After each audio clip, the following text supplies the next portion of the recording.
এই 5 ওয়াক্ত নামাজ শুধু মায়েরাই হেফাজত করবে না, আপনি আমিও যেন হেফাজত করতে পারি। আল্লাহর নবী বর্ণনা করেন, যারা 5 ওয়াক্ত নামাজ সঠিক সময়ে সুন্দর করে আদায় করেন, আল্লাহ পাক 5টা পুরস্কার সেই বান্দা বান্দীদেরকে দিবেন। জোরে বলা যাবে কি সুবহানাল্লাহ? কয়টা পুরস্কার? আরো জোরে বলেন কয়টা?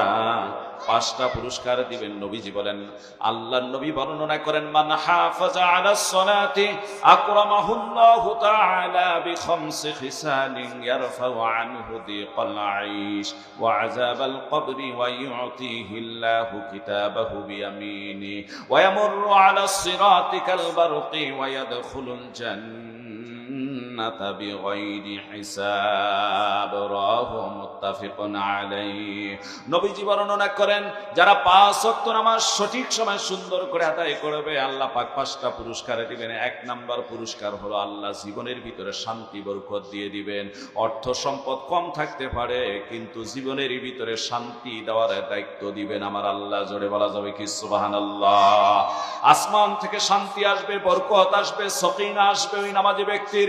2 নাম্বার আল্লাহর হাবিব বর্ণনা করেন, ওয়া আযাবাল কবরি, কবরের আযাব, ওই ব্যক্তি কবরে যাওয়ার পর কবরে আযাব হবে না।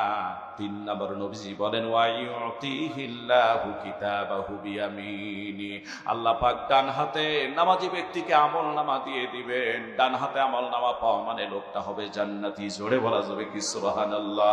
4 নাম্বার আল্লাহর হাবিব বর্ণনা করেন, ওয়া ইয়ামুররু আলাস সিরাতিকাল বারকা, ফুলসেরাতের রাস্তাটা আল্লাহ 30,000 বছরের রাস্তা বিদ্যুৎ গতিতে নামাজি ব্যক্তিকে পার করে দিবেন। জোরে বলা যাবে কি সুবহানাল্লাহ?